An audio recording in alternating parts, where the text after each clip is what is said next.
آیت پڑھتا ہوں. بسم اللہ الرحمن الرحیم. الف لام میم ذالک الکتاب لا ریب فیہ. دیکھیے ذالک الکتاب لا ریب فیہ، یہ وہ کتاب ہے جس میں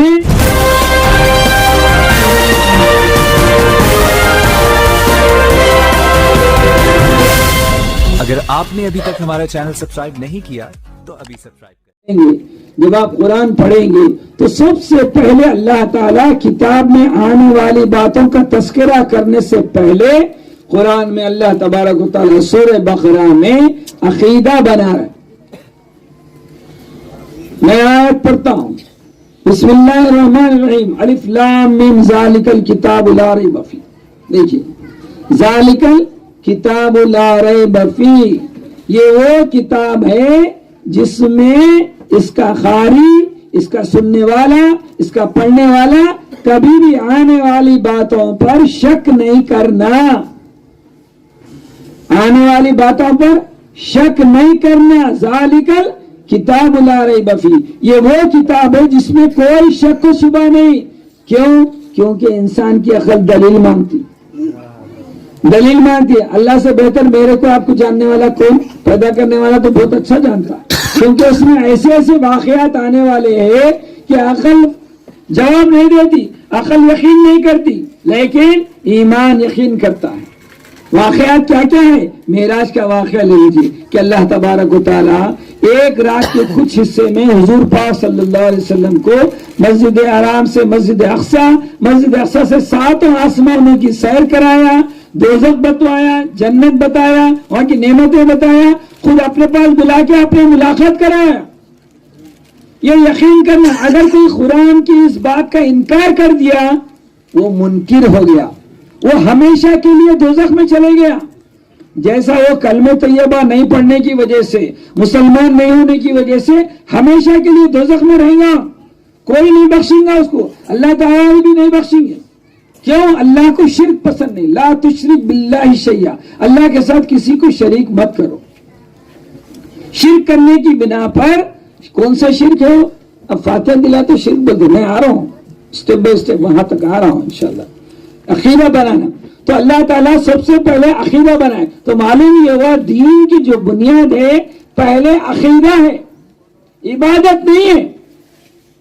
پہلے اللہ تعالیٰ عقیدہ بنا رہے. ذالک الکتاب لا ریب فیہ. اور یہ کتاب کس کے لیے ہے؟ ھدی للمتقین الذین یؤمنون بالغیب. ان لوگوں کی ہدایت کے لیے، ان لوگوں کی توفیق کے لیے جو ایمان بالغیب رکھتے ہیں. وَيُقِيمُونَ الصَّلَاةَ، جو نماز قائم کرتے ہیں. وَيُؤْتُونَ الزَّكَاةَ، زکات دیتے ہیں. ذَلِكَ الْكِتَابُ لَا رَيْبَ فِيهِ ھدی للمتقین الذین یؤمنون بالغیب ویقیمون الصلاة ومما رزقناہم ینفقون. اللہ ان کو جو دیا اس میں سے اللہ کے نام پہ خرچ کرنا. سمجھے آپ؟ اللہ کے نام پہ خرچ کرنا. ایک دیں گے 10 ملیں گا، ایک دیں گے 70 ملیں گا، ایک دیں گے 1 لاکھ ملیں گا. تو یہ عقیدہ بنا ہے. تو اب کیا ہے؟ جو عقیدہ ہمارا ہے ہمارے پاس الحمدللہ بہت بڑی بات ہے. اور محلے کے جو لوگوں سے میری ملاقات ہوئی، آپ حضرات تمام لوگ الحمدللہ، کوئی چچیرا بھائی ہے، کوئی طاہرہ بھائی ہے، کوئی پھپھیرا بھائی ہے، کوئی خلیرا بھائی ہے، کوئی بہن ہوئی ہے، کوئی سالہ ہے. یہ تمام جو ہے، ابھی میں حسین صاحب سے وہی بات کر رہا تھا، یہ پورے ایک خاندان کی اولاد ہے. ارے کیا بات ہے کہ یہ سارا خاندان، یہ پوری پٹی کی پٹی پورے ہرے رنگ میں جمی ہوئی ہے.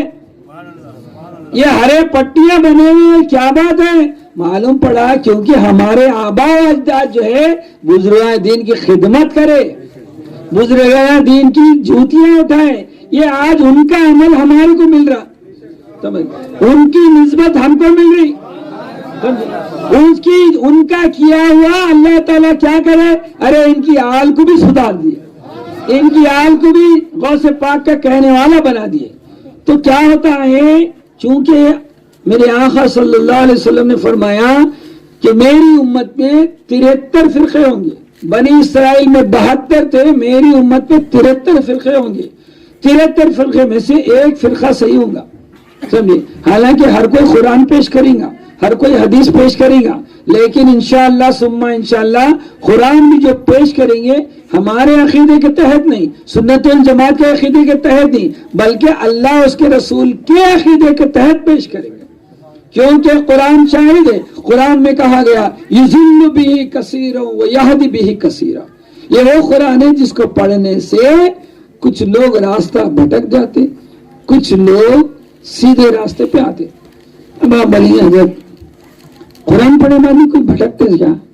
بالکل. آئیے چل ایک مثال دیتے ہوئے آگے بڑھوں. ایک صاحب اپنے دوست کے ساتھ بڑی گہری دوستی تھی, بچے جوان تھے. وہ بولے اے دیکھو احمد میاں, تمہاری ایک بیٹی جو ہے ایسی ہے سورج کو دیکھ کے آنکھیں مارتی, بولے خورشید کو دیکھ کے آنکھیں ماری, قمر کو دیکھ کے مسکرا رہی. دیکھو اب سننا تھا, بابا کو بڑا غصہ آ گیا. جا کے بیٹی کو بولے کون رہے خورشید تیرا چکر چل رہا سو. ارے میرا کوئی چکر نہیں ہے خورشید سے. ارے تو نے دیکھ کے آنکھیں مارتی کرتی. اب بابا جا کے دو مار رہے بچی کو, پوچھ رہے کون ہے کمینہ خورشید بتا جس کو دیکھ کے تو آنکھیں مار رہی, کون ہے وہ خبر جس کو دیکھ کے وہ تو مسکرا رہی, بتا. نہیں ابا میں کس کو نہیں, خورشید کو نہیں جانتی, کوئی قمر کو نہیں جانتی, دیکھو نہیں معلوم میرے کو. نہیں نہیں نہیں میرا دوست جھوٹ نہیں بول سکتا, دے مار دے مار دے مار. اتنا مارا, بعد میں بابا کا دل رحم کو آیا, اتنا مارے بعد بھی نہیں بول رہی. جا کے دوست کو پوچھتا کیا رہی توفیق, اتنا مارا بیٹی کو, جا کے پوچھا کون وہ خورشید کون وہ قمر, بول تو نہیں بتا رہی رہے. ارے تم بچی کو کہیں کو مارے, تم بولے نا جی خورشید کو دیکھ کے آنکھیں مار رہی, قمر کو دیکھ کے مسکرا رہی. ارے ہولے تو سمجھا غلط, میری سمجھ سے نہیں سمجھا, تو اپنی سمجھ سے سمجھا. خورشید بولے تو سورج کو بولتے, دیکھے تو آنکھوں سے ٹک ٹکی نہیں دیکھ سکتے, ٹک ٹک ٹک آنکھیں بند کھلاتے رہتے رہے, یہ بولنے کا مقصد تھا میرا. قمر بولے تو وہ چاندنی کو دیکھ کے مسکرا رہی تھی رے, قمر سے مراد چاند ہے. تو معلوم کیا ہوا, یعنی اپنی اگر سمجھ فہم لے کر اگر سمجھیں گے تو بات سمجھ میں نہیں آئے گی. سمجھ اور فہم تو وہ لینا پڑے گا جو سامنے والا بول رہا. تو اللہ کیا بول رہا, رسول کیا بول رہے, ارے ان کی سمجھ لے کے پڑھیں گے تو قرآن سمجھ میں آئے گا, ورنہ یضل بہ کثیرا ویہدی بہ کثیرا. یہ اعتبار ہے.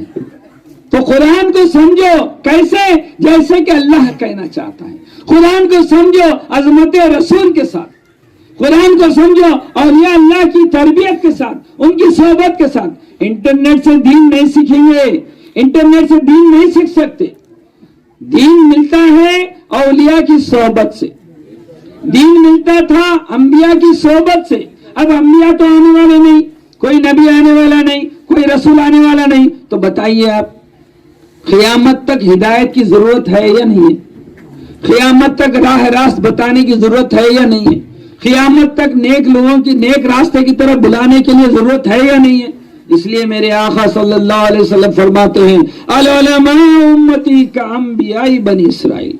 میری امت میں ایسے علماء, ایسے لوگ ہوں گے جو انبیاء بنی اسرائیل کے برابر ہوں گے.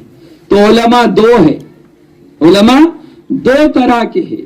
ایک ہے علماء ظاہر اور دوسرا ہے علماء باطن. علماء ظاہر کون ہیں؟ آپ کو مسئلہ بتائیں گے.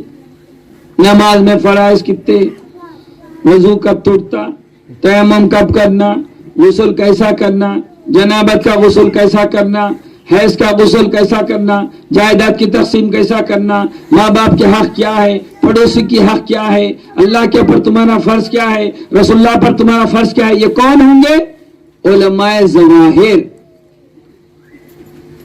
تو پیدائش کا مقصد خالی ظاہر نہیں ہے, باطن بھی ہے, باطن بھی ہے. تو باطن کو کون بتائیں گے؟ ارے وہ باطن کو بتائیں گے غوث الورا, وہ باطن کو بتائیں گے کمالی شاہ, وہ باطن کو بتائیں گے انور شاہ, وہ باطن کو بتائیں گے غفور شاہ. ایک ظاہر ہے ایک باطن ہے, سمجھے؟ تو اللہ تعالیٰ کا بھی ظاہر ہے باطن ہے, رسول اللہ کا بھی ظاہر ہے باطن ہے, میرا اور آپ کا بھی ظاہر ہے اور ایک باطن ہے. سمجھے آپ, میرا اور آپ کا بھی ایک ظاہر ہے ایک باطن ہے. اب ظاہر کیا ہے میرا اور آپ کا؟ بظاہر کیا ہے؟ اپنے آپ کو ہم زندہ سمجھ رہے ہیں، ظاہر میں ہم زندہ سمجھ رہے ہیں، حقیقت میں ہم زندہ نہیں ہیں، حقیقت میں ہم زندہ نہیں ہیں۔ قرآن پھر بتا رہا ہے کیف تکفرون باللہ وکنتم امواتا، کیوں کر انکار کرتے ہو، تھے تم مردہ فحیاکم، میں نے تمہیں زندگی دی۔ قرآن ہے، قل انک میت وانہم میت، ارے وہ بھی مردہ تم بھی مردہ، وہ بھی میت تم بھی میت۔ تو یہ باتیں نہیں، یہ اسرار اور رموز ہے، قرآن کو سمجھنے کے لیے علم فہم کی ضرورت ہے۔ تو اب لوگ کیا ہے دنیا میں، ایسے کتنے اہل سنت والجماعت کے لوگوں کو قرآن ہی پڑھ کر بھٹکایا جا رہا، سمجھے آپ؟ یا جو ہمارے پاس حضور غوث الثقلین کا ایصال ثواب کی نیت سے جو فاتحہ ہوئی ہے، یہی کہہ کے جو ہے ارے یہ نیاز کا کھانا کھانا حرام، نیاز کا بکرا حرام، نیاز کا فلانا حرام۔ پوچھے بھائی کیسا حرام ہے، کیوں حرام ہے؟ بولے تو کیا کرتے ہیں، قرآن کی آیت سناتے۔ کیا سناتے؟ قرآن کی آیت سناتے ہیں۔ آئیے وہ آیت کیا سناتے ہیں اس کو میں آپ کو بولتے ہوئے، اس کی تفسیر بیان کرتے ہوئے ہم پروگرام آگے چلائیں گے۔ آپ میرے ساتھ ہیں نا؟ ایک مرتبہ درود شریف پڑھیے۔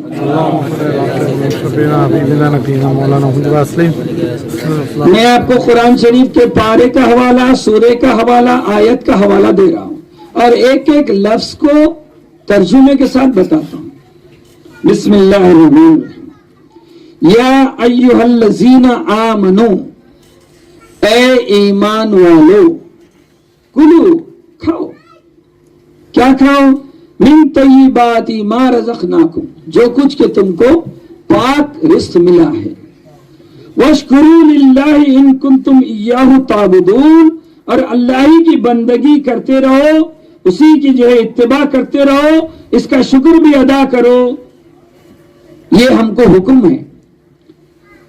اب آگے کیا نہیں کھانے کے لیے بول رہے ہیں اللہ تعالیٰ، یہ پڑھ کے ہمارے کیا ہوتا، عقیدوں کو بگاڑنے کی بات کی جاتی ہے۔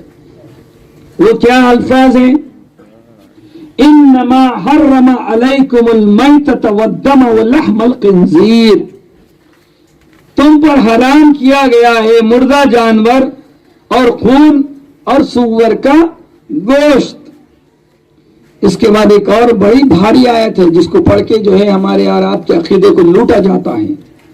وما اہل بہ لغیر اللہ، اللہ کے سوا کسی اور کا نام پکارا جائے۔ فمن اضطر، البتہ جو شخص حلال غذا کے نہ ملنے سے غیر باغ ولا عاد، مجبور ہو جائے اور ممانعت کی ہوئی چیزوں میں سے کچھ کھا جائے، فلا اسم علیہ، بشرطے کہ وہ شخص خدا کی نافرمانی کرنے والا، حد سے بڑھ جانے والا نہ ہو۔ ان اللہ غفور الرحیم، بے شک اللہ رحم کرنے والا ہے۔ آئیے اس آیت مبارکہ کی تفسیر دیکھتے ہیں۔ اس آیت میں خاص مسلمانوں کو ارشاد فرمایا گیا ہے تم ان احمقوں کی باتوں میں نہ آؤ، ہماری پیدا کی ہوئی چیزوں میں سے پاک اور حلال چیزیں کھاؤ، ہماری نعمت کا شکر کرو، البتہ ان چار چیزوں کو نہ کھاؤ، ان چار چیزوں کو نہ کھاؤ۔ وہ کیا چیزیں ہیں؟ آئیے، مردار جانور پہلا جو حرام ہے، نہیں کھانے کا حکم جس کو ہے وہ کیا ہے؟ ہم کو علم ہونا ضروری ہے، سمجھے آپ؟ میں جذباتی تقریر کر کے آپ کی واہ واہ کر لے کے بھاگ جانے